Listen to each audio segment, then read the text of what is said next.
Hello दोस्तों, आपका स्वागत है आपके YouTube channel the future focus academy में। तो आप देख सकते हैं कि बोर्ड पे एक टॉपिक लिखा गया है आईपीएससी नामकरण। आज हम इसके बारे में पूरा बेसिक से सीखेंगे कि आखिर में कैसे किसी भी चीज़ का हम आईपीएससी नाम लिखते हैं।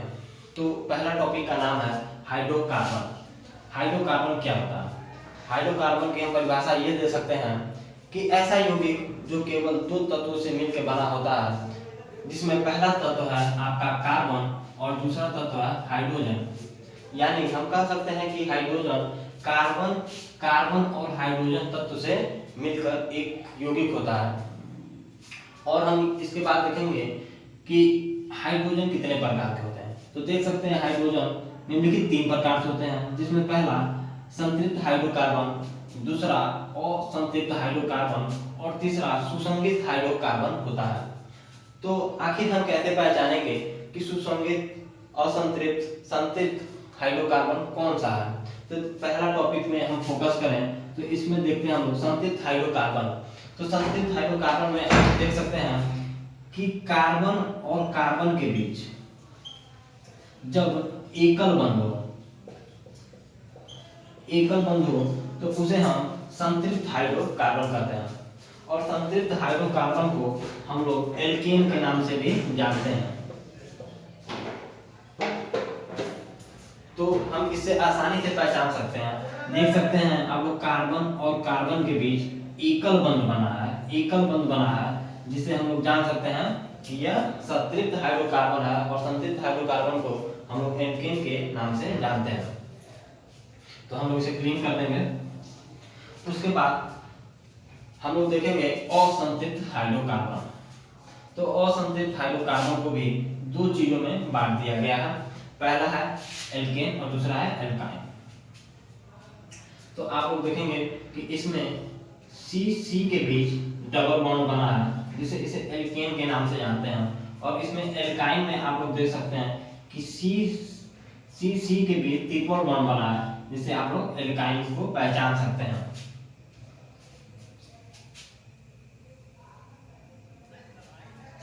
इसके बाद हम लोग एल्केन को पूरे अच्छे ढंग से सीखेंगे और इसके बारे में जानेंगे। एल्केन,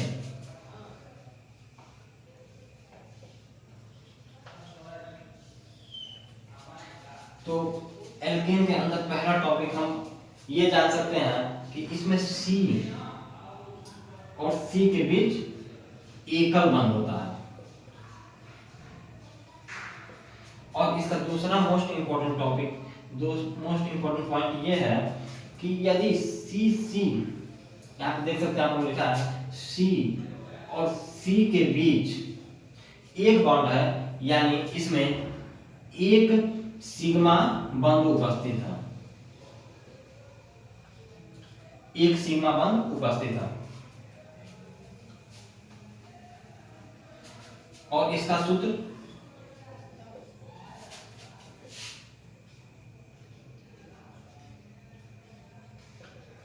इसका सामान्य सूत्र आप देख सकते हैं CnH2n+2 होता है, जिसमें n क्या है?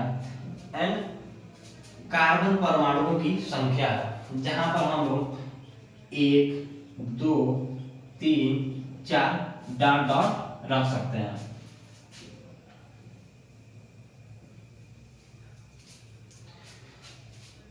और कभी भी एल्केन का आईपीएससी नाम लिखने के आखिरी में उसके लास्ट में हम लोग ANE जोड़ देते हैं। ये आप लोग को एकदम नोट पॉइंट करके लिखना है।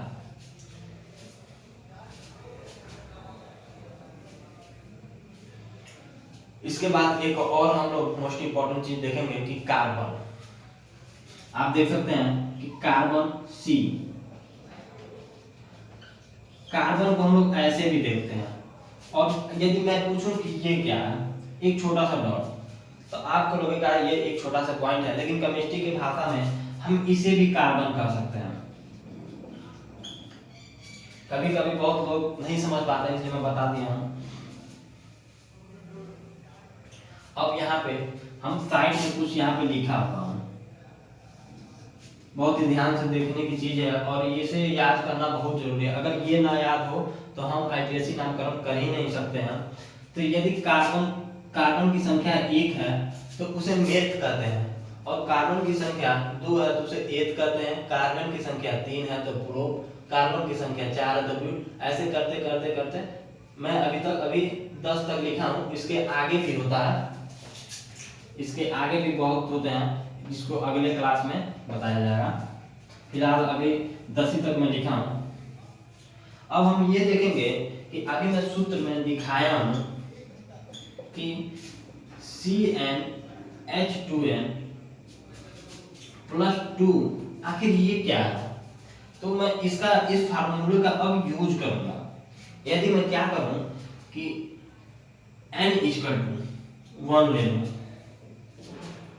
तो क्या करना है, अब इसी n = 1 को इस सूत्र में रखना है।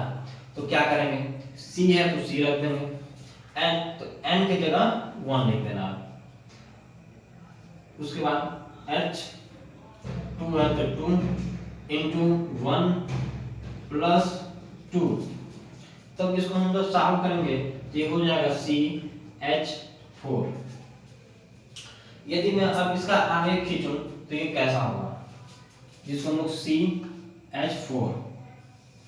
अब इसमें हम लोग इसका कैसे नाम लिखेंगे, लोग इसे क्या कहते हैं हम लोग उसको समझेंगे। तो आप देखेंगे लोग यहाँ पे C जो परमाणु है उसको कितना संख्या है, 1 है, और हाइड्रोजन की संख्या 4 है। इसको हम लोग कैसे ड्रॉ करेंगे, उसके लिए हम लोग यहाँ पे देखते हैं कि CH4 तो C 1 है हम C बना लेंगे। उसके बाद 4 हाइड्रोजन है तो एकल बंध के साथ एक एक हाइड्रोजन हम लोग इसका लगा लेंगे। अब क्या करना है, अब इसका हमें नामकरण करना है। तब ये देखेंगे लोग इसमें कितना नामकरण के लिए सबसे पहले देखते हैं कि इसमें कितने कार्बन है। तो इसमें आप देखेंगे लोग कार्बन की कुल संख्या, कार्बन की संख्या जो है वो 1 है। तो यहाँ से हम लोग देखेंगे कि जब 1 कार्बन होता है तो उसके लिए हम लोग क्या उपयोग करते हैं, मेथ। तो इसका आईपीएससी लिखने के लिए क्या हो जाएगा, सबसे पहले हम लोग लिख देंगे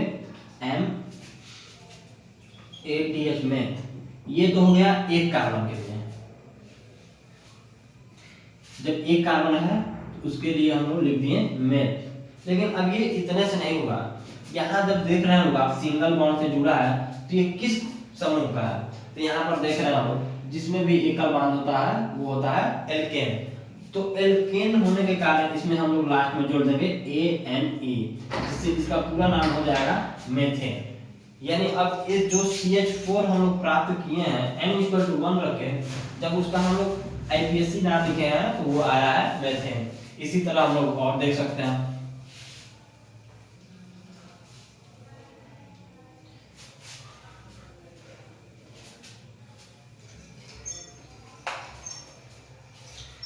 सूत्र तो सेम ही रहेगा।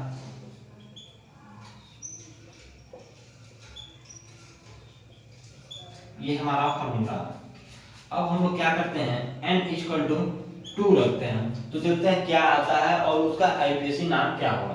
तो सेम यहाँ पे जब हम लोग 2 रखेंगे तो C2H 2 × 2 + 2। तो C2 यहाँ पे जब 2 का पूरा 2 करेंगे तो 4 हो जाएगा और 2 जोड़ देंगे तो कितना हो जाएगा, 6। अब कैसा, इसको हम लोग कैसे ड्रॉ करेंगे, इसको हम लोग यहाँ पे देखते हैं। इसको हम लोग कैसे ड्रॉ करेंगे, तो इसमें क्या है, कार्बन की संख्या 2 है। तो कार्बन की संख्या 2 है तो यहाँ पर 2 कार्बन हम लोग रख देंगे। अब क्या करेंगे, जब 2 है तो इसको सिंगल बॉन्ड से एक दूसरे से जोड़ देंगे। अब हाइड्रोजन की संख्या आप देखेंगे कितना है, तो हाइड्रोजन की संख्या 6 है। तो इसको क्या करेंगे, इसमें हम सिंगल बॉन्ड से जोड़ देंगे। तो यहाँ पे हमें 3 हाइड्रोजन को जोड़ दिया। अभी हमें 3 हाइड्रोजन जोड़ना है तो यहाँ पे हम लोग एक एक हाइड्रोजन जोड़ देंगे। ठीक, अब ये अभी हम लोग का इसका आईपीएससी नाम सीखना है। तो इसमें हम लोग सबसे पहले देखेंगे तो इसमें कितने कार्बन की संख्या है। तो यहाँ पर देखेंगे 1 2, इसमें कार्बन की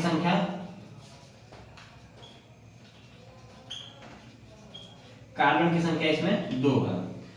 तो यहाँ से हम लोग सीधे अब जो हम लोग साइड में लिखे हैं, यहाँ पर देखो लिखा गया है जब कार्बन की संख्या 2 है तो हम लोग क्या लिखते हैं, जब भी कार्बन की संख्या 2 हो तो उसके लिए हम लोग एथ लिखते हैं। और ये एल्केन समूह का है जिसके कारण हम लोग इसके लास्ट में ANE जोड़ देंगे तो इसका नाम हो जाएगा एथेन। हमें आशा है कि ये आप लोगों को बहुत अच्छे से समझ आ रहा होगा। इसके आगे मैं एक दो और उदाहरण देना चाहूंगा।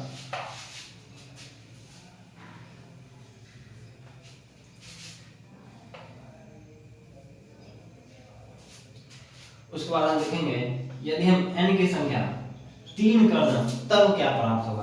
तो फिर हम वही चीज करेंगे जो पहले करते आ रहे थे, उसी फार्मूले में n की जगह 3 को रख देंगे तो C3H2 × 3 + 2।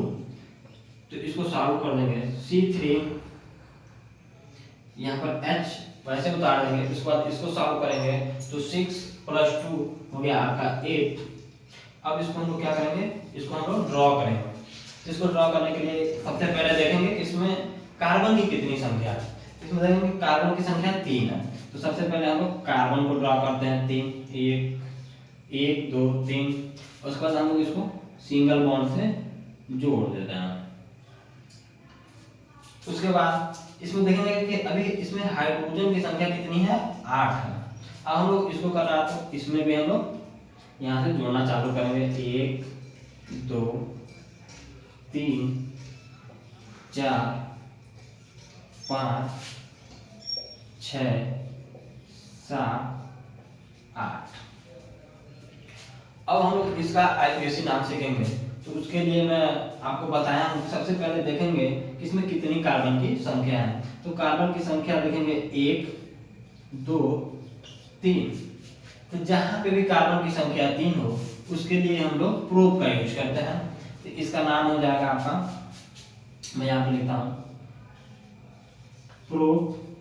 और ये एल्केन समूह का है जिसके कारण इसके लास्ट में ANE जुड़ जाता है, इसलिए हम इसमें जोड़ देंगे।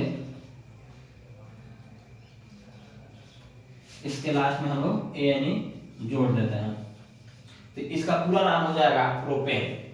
ऐसे कर करके हम लोग n की संख्या अगर बढ़ाएंगे तो हमें बहुत सारे एल्केन्स प्राप्त हो जाएंगे।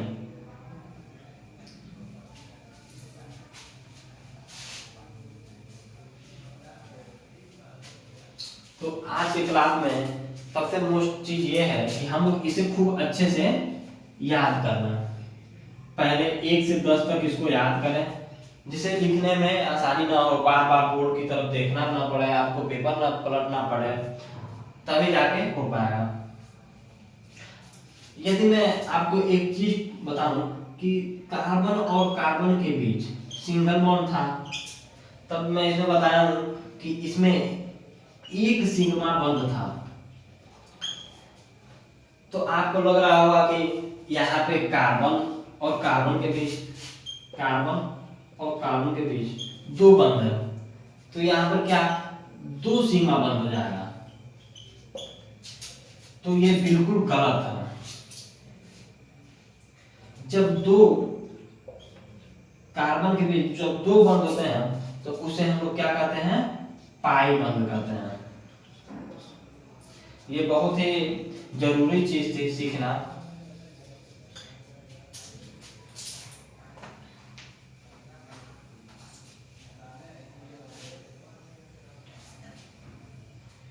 तो मैं आशा करता हूं कि आप लोगों को मैं जो भी पढ़ाया हूं वो अच्छे तरीके से समझ में आया होगा। और जो भी इसमें डाउट है आप लोग कमेंट कर सकते हैं, जिसको मैं अपने अगले क्लास में उसको अच्छी तरीके से बताऊं।